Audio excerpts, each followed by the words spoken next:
वो बच्चे जो लेक्चर मुसलसल सुनते जा रहे हैं वो आगे चल पड़ेंगे, जो आप लोग तैयार करके आए हैं मैं देखता हूँ, क्योंकि यहाँ मैंने थोड़ा सा ना इंप्लीमेंट, जो आप टॉपिक स्टार्ट हो रहे हैं ये प्रीवियस इन्फॉर्मेशन आपकी क्या होगी बेटा, इंप्लीमेंट होगी, तैयारी साथ के साथ होते जाए, इस वजह से मैंने आपको थोड़ी सी ब्रेक दी थी। अब बेटा आगे स्टार्ट करते हैं, किसकी तरफ मैं मूव कर रहा हूँ, मास स्पेक्ट्रोमीटर की तरफ।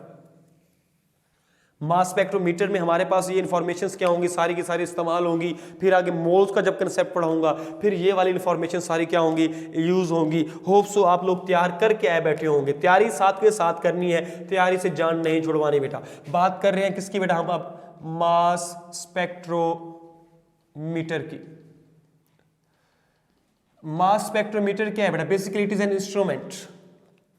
किस लिए यूज होता है, instrument which is used for what purpose, purpose आपके माइंड में होना चाहिए। It is used to determine number of isotopes. Mass spectrometer से बेटा हम 3 चीजें निकाल सकते हैं, मैं आपको बताता जाता हूं। इससे एक चीज हमें पता लगेगी क्या भैया, नंबर ऑफ आइसोटोप्स का पता चलेगा कि किस एलिमेंट्स के कितने आइसोटोप्स हैं। दूसरा हमें ये बताएगा किस बारे में, ये बेटा हमें बताएगा position, sorry, exact atomic mass of isotope के बारे में। ये वाला क्लियर हो गया मेरे बच्चों को। मैं बता रहा हूं mass spectrometer can be used to determine number of isotopes, exact atomic mass of the isotope, और तीसरा हमारे पास क्या है, उसकी रिलेटिव अबंडेंस के बारे में बेटा बताएगा। थक गए हो इसलिए तो कहा था ब्रेक लेके आ जाओ, वापसी फोकस, इधर सोना नहीं है। मैं भी बताता हूं क्या कैसे होता है, अभी के अभी तुम्हारा मसला क्या हो जाएगा, खत्म हो जाएगा। अब देखिए मास स्पेक्ट्रोमीटर आपने क्लासेस में कैसे पढ़ा था और अब आपको कैसे पढ़ाया जा रहा है, वो डिफरेंस भी फील होगा कि आप दाखिला के प्लेटफॉर्म पे मौजूद हैं। हमारे पास पहला बेटा क्या है, हमने बताया आपको कि 3 चीजें फाइंड कर सकते हैं, नंबर ऑफ आइसोटोप्स फाइंड कर सकते हैं, exact atomic mass of isotope find कर सकते हैं, और तीसरा हमारे पास क्या है बेटा, relative abundance of isotopes find कर सकते हैं। कैसे पता चलेगा, नंबर ऑफ आइसोटोप्स कैसे पता चलेंगे, exact atomic mass of isotope कैसे पता लगेगा, इसके बाद बेटा हमारे पास क्या है जी, उसकी रिलेटिव अबंडेंस कैसे पता लगेगी। अरे बहुत ही आसान है, बहुत ही आसान है, परेशान ना हो, परेशान नहीं होना। देखो क्यों मैं कह रहा हूं आसान है, जरा देखिएगा, देखिएगा नंबर ऑफ आइसोटोप्स का बेटा हमें पता लगेगा नंबर ऑफ पीक से। जितनी पीक्स हमारे पास बनेगी वो हमें बता देंगी नंबर ऑफ आइसोटोप्स की। मीन टू से एक पीक अगर बनती है तो इसका मतलब उसका एक आइसोटोप है, 2 पीक्स बनती हैं तो मतलब 2 आइसोटोप्स हैं, 3 पीक्स बनती हैं मतलब 3 आइसोटोप्स हैं बेटा, तो ये जहन में रखिएगा। नेक्स्ट हमारे पास क्या है बेटा, उसकी exact atomic mass of isotopes कहां से पता लगेगा, पोजीशन ऑफ पीक से पता चलेगा। अभी मैं एक्सप्लेन करता हूं सारी चीजें, फिलहाल ये बेटा याद करते जाए। और तीसरा हमारे पास क्या बेटा, रिलेटिव अबंडेंस ऑफ आइसोटोप, ये हमारे पास किससे पता चलेगा बेटा, ये हमें पता लगेगा मेरे बच्चों हाइट ऑफ पीक से। Is that clear? हमारे पास 3 इंफॉर्मेशन मास स्पेक्ट्रोमीटर से हासिल होती हैं, नंबर ऑफ आइसोटोप्स का पता चलता है, exact atomic mass of isotope का पता चलता है, और तीसरा रिलेटिव अबंडेंस ऑफ आइसोटोप का पता चलता है। कैसे पता चलेगा वो देखिएगा, नंबर ऑफ आइसोटोप्स कैसे पता लगेंगे, बोलो मेरा साथ दो, साथ दो। नंबर ऑफ आइसोटोप्स पता चलेंगे बेटा नंबर ऑफ पीक से। Exact atomic mass of isotope कैसे पता चलेगा, पोजीशन ऑफ पीक से। रिलेटिव अबंडेंस ऑफ आइसोटोप्स कैसे पता चलेगा बेटा, हाइट ऑफ पीक से हमें उसका आइडिया होगा। ये तीनों याद कर लो, याद हो चुकी हैं। फिर आगे चलते हैं, मैं आपकी इसकी वर्किंग पढ़ा के उसमें से किस तरह एमसीक्यूज आ सकते हैं, फिर एमसीक्यूज पढ़ा के फिर आगे लेके आपको अब ये वाला डेटाबेस में क्या करूंगा, यूटिलाइज करूंगा जब एमसीक्यूज पूछ रहा हूं बेटा आपको। अब जरा देखिएगा, नेक्स्ट बेटा मूव करते हैं इसकी वर्किंग की तरफ। 2 तरह के आपको पता है बेसिक है ना, हमारे पास मास स्पेक्ट्रोमीटर है, मास स्पेक्ट्रोमीटर है। एक हमारे पास किसका है बेटा, ऑस्टन्स का मास स्पेक्ट्रोमीटर है, और दूसरा हमारे पास ऑस्टन्स मास स्पेक्ट्रोमीटर है, और दूसरा मेरे बच्चों हमारे पास कौन सा है, डेम्स्टर मास स्पेक्ट्रोमीटर।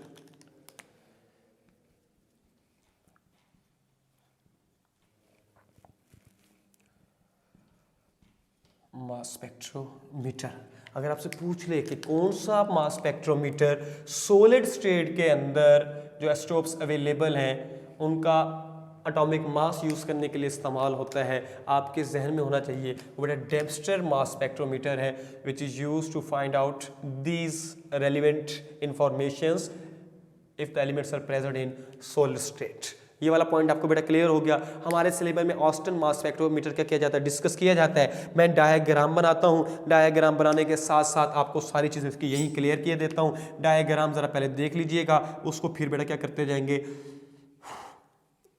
लेबलिंग भी करते जाएंगे और अपना समझते भी जाएंगे। ये हमारे पास मास स्पेक्ट्रोमीटर की क्या है बेटा, डायग्राम है। अब मास स्पेक्ट्रोमीटर के अंदर सबसे पहला हमने काम क्या करना है वो देखिएगा। मास स्पेक्ट्रोमीटर में सबसे पहला जो हमारे पास काम है बेटा वो वेपोराइजेशन है।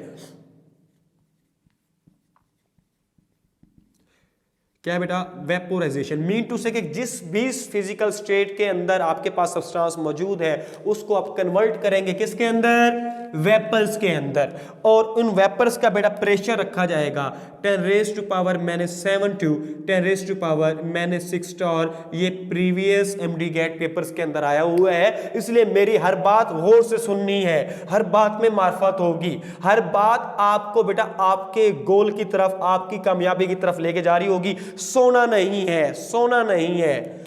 Is it clear? वेपोराइजेशन की बेटा बात करें तो कितनी है वेपर प्रेशर, सॉरी, सबसे पहले जो सब्सटेंस होगा उसको हम वेपर फॉर्म में क्या करेंगे बेटा, कन्वर्ट करेंगे। वेपर फॉर्म में कन्वर्ट करने के बाद इन वेपर्स का प्रेशर कम रखा जाता है, कितना, 10⁻⁻7 to 10⁻⁻6 star. Why it is kept low, ये आप रेगुलर क्लासेस में पढ़ के आए होंगे। अभी हमने इस पे क्या करना है, फोकस करना है, कितना कम रखा जाता है। ये वाला पॉइंट क्लियर हो गया होगा मेरे बच्चों को। दूसरा क्या है, वेपर्स फॉर्म में क्या हो गया बेटा, कन्वर्ट हो गए। फिर ये वेपर्स फॉर्म, ये हम यहां से इन्हें गुजार रहे हैं, ये समझिए वेपर्स बेटा आ रही हैं। यहां हमने लगाई हुई है बेटा इलेक्ट्रॉन गन। क्या लगाई हुई है बेटा, बोलो, इलेक्ट्रॉन गन लगाई हुई है। इलेक्ट्रॉन गन से बेटा क्या करते हैं, यहां जो सब्सटेंस गुजर है इसके ऊपर बीम ऑफ इलेक्ट्रॉन्स की बम्बारमेंट करते हैं। इस सब्सटेंस जो यहां से गुजर रहा है, बीम ऑफ इलेक्ट्रॉन्स की क्या होती है बेटा, यहां बम्बारमेंट होती है। तो दूसरा हमारे पास जो यहां प्रोसेस है वो क्या है जी, आयोनाइजेशन है। ये इलेक्ट्रॉन्स फेंके क्यों जाते हैं, क्यों फेंके जाते हैं बता दो भैया, ताकि जो सब्सटेंस मौजूद है वो क्या हो सके, आयोनाइज हो सके। तो बस पहला पॉइंट ध्यान में रखिएगा, वेपोराइजेशन, सब्सटेंस को वेपर्स की फॉर्म में कन्वर्ट करना है। दूसरा कौन सा है बेटा, आयोनाइजेशन। आयोनाइजेशन में क्या करेंगे, सब्सटेंस को आयोनाइज करेंगे, उन वेपर्स को आयोनाइज करेंगे, किसकी मदद से, इलेक्ट्रॉन गन की मदद से। ये वाला पॉइंट क्लियर हो गया। थर्ड पे आ जाए बेटा, थर्ड हमारे पास क्या है, ये हमारे पास अब वो आयंस में क्या हो चुके हैं, कन्वर्ट हो चुके हैं। ये हमारे पास इधर दो प्लेट्स आपको नजर आ रही हैं, ये हमारे पास बेटा इलेक्ट्रिक फील्ड है।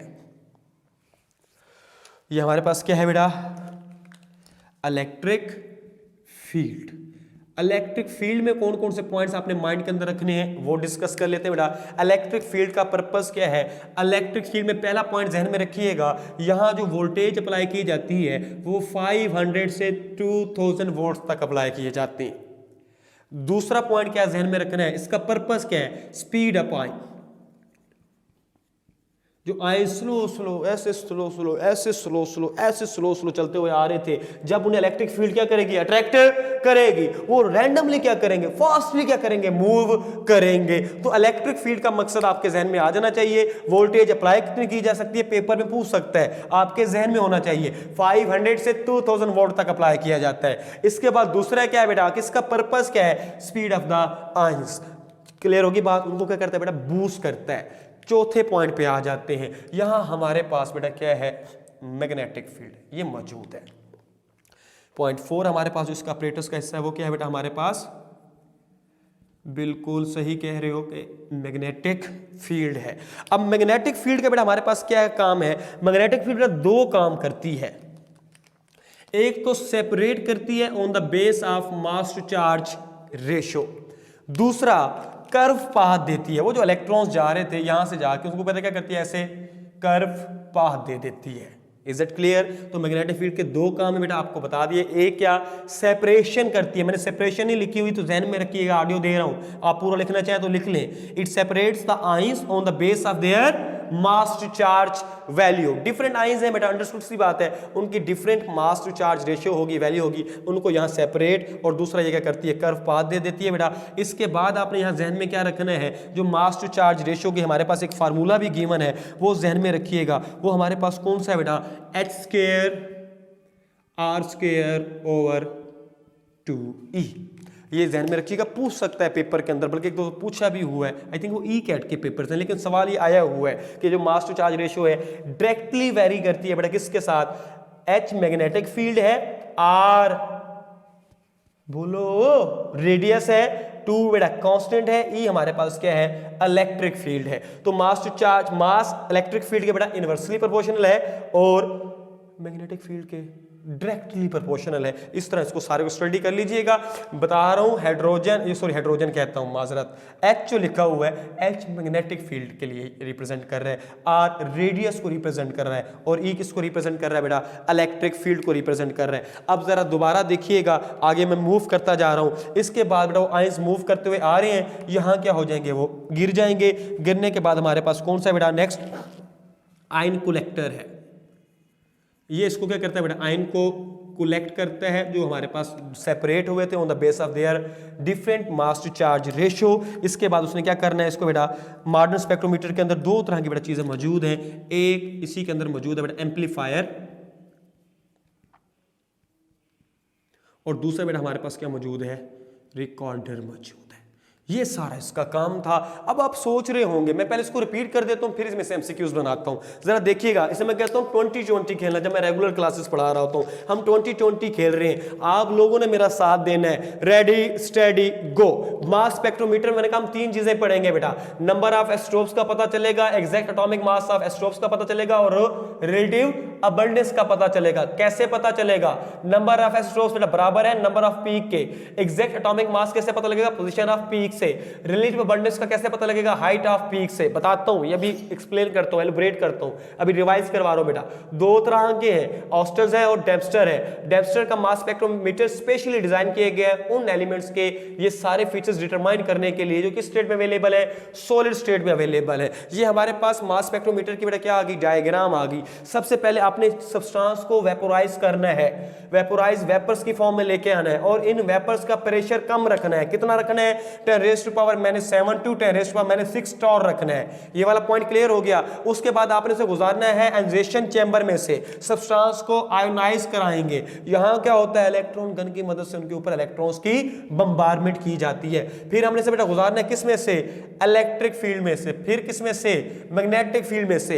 इलेक्ट्रिक फील्ड का क्या काम है, यहां से क्या एमसीक्यूज आ सकता है, जहन में रखिएगा, 500 to 2000 वोल्टेज क्या की जाती है, अप्लाई की जाती है। और इलेक्ट्रिक फील्ड का पर्पस क्या है, आयंस को स्पीड अप करता है, बूस्ट करता है। दूसरा हमने क्या डिस्कस किया बेटा, मैग्नेटिक फील्ड। 2 काम है, एक तो इनको सेपरेट करती है उन आयंस को on the base of their mass to charge ratio, और दूसरा उनको कर्व पाथ देती है। फिर यहां गिरेगा बेटा आयन कलेक्टर पे, ये इनको रिसीव करेगा, एम्पलीफाई करेगा, और रिकॉर्डर में इसकी क्या आ जाएगी, हमारे पास पीक्स आना शुरू हो जाएंगे। अब हमारे पास इस तरह के बेटा मैं 3-4 ग्राफ्स बना देता हूं, आप लोग खुद मुझे बताते जाएंगे कि सर आप करना क्या चाह रहे हैं, आप बताना क्या चाह रहे हैं। मुझे यकीन है कि तुम लोग मुझे भाग के बताओगे कि सर आपका मकसद ये है, आप कहना ये चाहते हैं। फॉर एग्जाम्पल मैं बेटा पहला ग्राफ बना रहा हूं नियोन का ही। नियोन के 3 एस्ट्रोप्स होते हैं, 20, 21 एंड 22। Are you ready? देखिएगा बेटा नियोन 21 एंड 22। अब देखो मेरे 3 अगर ये लाइंस आपको बेटा नजर आ रही है और वाज़ेह आ रही होंगी, लेटेस्ट बेटा हम टेक्नोलॉजी क्या कर रहे हैं, इस्तेमाल कर रहे हैं, दाखिला का जो फर्स्ट डिजिटल बेटा पाकिस्तान का प्रोग्राम है, इसमें 3 हमारे पास पीक्स आपको नजर आ रही होंगी। इन पीक्स से क्या पता लगेगा, पहला देखिएगा मैंने क्या कहा था, नंबर ऑफ एसिटोप्स क्या बताएंगे, नंबर ऑफ पीक्स बताएंगे। यहां आपको 3 पीक्स नजर आ रही है, इसका मतलब इसके 3 एसिटोप्स हैं। यहां तक पॉइंट क्लियर हो गया। दूसरी पे आ जाए, मैंने कहा था exact atomic mass of isotopes, position of peak. ये देखिए यहां बेटा गिरा, ये 20 है, ये 21 है, ये 22 है, ये उसकी पोजीशन बता रही है कि 20 यहां आके फॉल कर रहा है। मास टू चार्ज रेशियो पे जो सेपरेट हुआ था, यहां 21 फॉल करेगा, यहां 22 फॉल करेगा, गिरेगा। यहां पॉइंट क्लियर हो गया। दूसरी पे आ जाए, तीसरी हमने बताई थी रिलेटिव अबंडेंस ऑफ आइसोटोप के बारे में। अब आप लोग मुझे बताएंगे, ये ग्राफ पेपर में आया हुआ है, क्वेश्चन आपसे कर रहे हैं कि इनमें सबसे ज्यादा अबंडेंट कौन होगा, बताएं बताएं, तुक्का लगाएं। आप कह रहे हैं सर न्यून 20 सबसे ज्यादा अबंडेंट होगा, डर डर के सैम के कह रहे हैं न्यून 20, इधर आसपास भी देख रहे हैं न्यून 20। अरे गरज के बोलो ना जब सही बोल रहे हो। आप कहो कि सर देखे वाजे नजर आ रहे हैं, इसकी पीक की जो हाइट है वो सबसे ज्यादा है। आपने बताया था कि relative abundance of isotope height off peak को रिप्रेजेंट करती है, sorry height off peak relative abundance of isotope को रिप्रेजेंट करती है। तो सबसे मोर अबंडेंट न्यून 20 है, और वो कितना होता है बेटा 90.92% होता है। 21 है ये हमारे पास 0.26% होता है। 22 है ये हमारे पास 8.82% होता है। Is it clear? अब जो मैंने शुरू में 3 आपसे वादे किए थे वो मैंने एक ही ग्राफ के अंदर क्या कर दिए, आपको क्लियर कर दी है। क्या मैंने कहा था मैं आपको नंबर ऑफ आइसोटोप्स के बारे में बताऊंगा। ये ग्राफ आपके सामने आ गया, ग्राफ में पीक्स को काउंट कर लें, जितनी पीक्स होंगी उतने नंबर ऑफ आइसोटोप्स होंगे। तो इसकी 3 पीक्स हैं, तो भैया कितने नंबर ऑफ आइसोटोप्स होंगे? 3 आइसोटोप्स होंगे। अगर पीक्स 2 हो तो नंबर ऑफ आइसोटोप्स भी कितने होंगे? 2 होंगे। अगर पीक 1 हो तो नंबर ऑफ आइसोटोप भी क्या होंगे बेटा? 1 होगा। अगर पीक 16 हो नंबर ऑफ आइसोटोप्स 16 होंगे। जितनी पीक्स होंगी उतने आपके पास क्या होंगे बेटा? नंबर ऑफ आइसोटोप्स होंगे। दूसरा मैंने बताया एग्जैक्ट एटॉमिक मासेस के बारे में, इनकी पोजीशन बता रही है बेटा, यहां गिरेगा x1, यहां गिरेगा x2, इधर गिरा 20, 21, 22, ये हमें आइडिया होगा। तीसरा मैंने बताया रिलेटिव अबंडेंस ऑफ आइसोटोप के बारे में। आप लोगों ने मुझे बताना, यहां मैंने क्लियर कर दिया, इसमें x1 ज्यादा अबंडेंट है या x2 ज्यादा अबंडेंट है? बोलो। बिल्कुल सही कह रहे हैं आप कि सर x2 की जो हाइट है, उसकी पीक की जो हाइट है वो x1 से ज्यादा है। इसका मतलब यही हुआ कि जो x2 है वो क्या है बेटा? ज्यादा अबंडेंट है।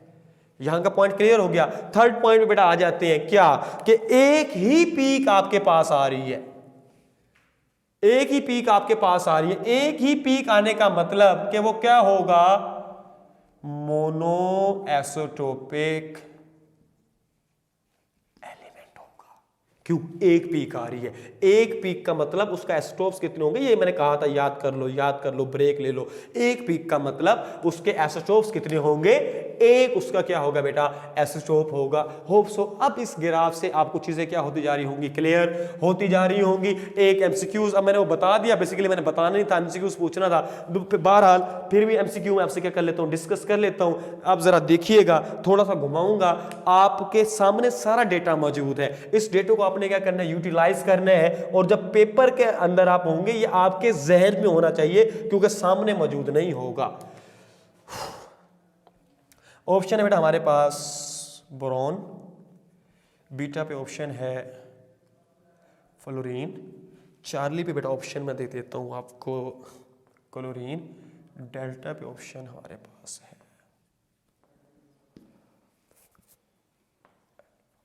चार्ली। क्वेश्चन की स्टेटमेंट देखिएगा,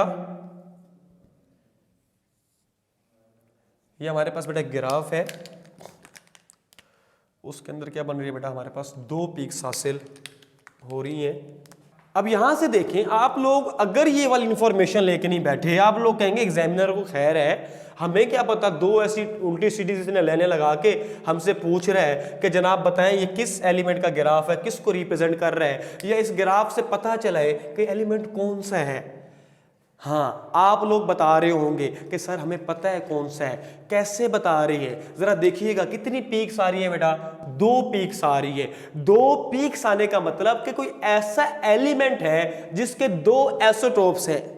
वो एलिमेंट कौन कौन सा है? सबसे पहले आपकी नजर पड़ेगी बी पे, बोरॉन, अल्फा ऑप्शन पे जो मौजूद है। अरे भाग के इसको क्लिक ना कर दीजिएगा, क्योंकि ये क्या हो जाएगा? गलत हो जाएगा। रीजन क्या है? मैं बेटा भी आपकी ट्रेनिंग, पहला चैप्टर है, बार बार ट्रेनिंग आपकी दे रहा हूं। किस चीज की ट्रेनिंग करना चाह रहा हूं? देखिएगा क्वेश्चन समझ आ गया, दो पीक्स हैं, इसका मतलब वो एलिमेंट होगा जिसके आइसोटोप्स दो हैं। आपकी नजर पड़ी बोरॉन पे, आप फौरन क्लिक कर देंगे क्योंकि आपको याद था, मैंने बताया था कि बोरॉन के कितने आइसोटोप्स हैं, दो हैं। अरे साथ मैंने ये भी बताया था क्लोरीन के भी दो आइसोटोप्स होते हैं और ब्रोमीन के भी दो आइसोटोप्स हैं। बोरॉन आगे, इस पे आपने फौरन क्लिक नहीं करना, फौरन ए ना लगा दीजिएगा। आप अपने क्वेश्चन के बारे में डेड श्योर हो, आपको 110% यकीन हो कि आपका जवाब ठीक है, लेकिन आपने ऑप्शन सारे रीड करने। जैसे आपको यहां बेटा एग्जैक्ट याद था कि बोरॉन ही ऐसा एलिमेंट है जिसके दो आइसोटोप्स हैं, लेकिन फौरन से पहले बोरॉन पे आपने क्लिक नहीं करना। बोरॉन आ गया, फ्लोरीन नहीं हो सकता। क्यों नहीं हो सकता? बिकॉज इट इज मोनोआइसोटोपिक, एक पीक होती तो हम कहते हैं फ्लोरीन है। अगला ऑप्शन देखो कौन सा है, क्लोरीन है, तो मतलब बोरॉन के भी दो होंगे और बेटा क्लोरीन के भी कितने होंगे? दो। तो हमारे पास क्या आ जाएगा? बोथ ए एंड सी। यहां मैंने अबंडेंस के बारे में कोई बेटा फोकस नहीं किया, जस्ट आपको क्लियर करवाना चाह रहा हूं कि आपके पास दो पीक्स आ जाए तो वो एलिमेंट हमारे पास कौन से हो सकते हैं? बोरॉन हो सकता है, क्लोरीन हो सकता है, या हमारे पास ब्रोमीन होगा। ऐसा एलिमेंट होगा जिसके दो आइसोटोप्स होंगे। तो होप सो अब ये पॉइंट्स आपको क्लियर हो गए होंगे, आपको समझ भी आ रही होगी कि किस तरह इस पूरे डेटे को यूटिलाइज करते हुए आपने क्वेश्चंस क्या करने हैं, अटेम्प्ट करने हैं। इसके बाद बेटा मूव करते हैं किसकी तरफ? जो हमारे पास सेपरेशन की टेक्निक्स, फिजिकल टेक्निक्स गिवन है बुक के अंदर, कई दफ़ा पेपर्स के अंदर उसने पूछी भी हुई है कि कौन सी टेक्निक इस्तेमाल होती है, कौन सी टेक्निक इस्तेमाल नहीं होती। वो टेक्निक्स बेटा देख लीजिएगा। हम सेपरेट कर सकते हैं बेटा आइसोटोप्स को with the help of gaseous defiant. हम बेटा इसको सेपरेट कर सकते हैं with the help of thermal defiant. हम इसको सेपरेट कर सकते हैं बेटा with the help of ultra centrifuge.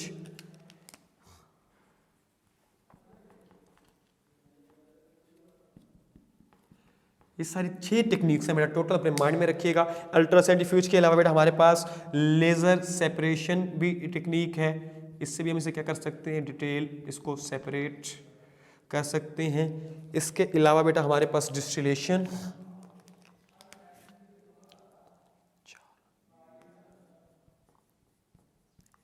Distillation से भी क्या हो सकते हैं? ये सेपरेट हो सकते हैं।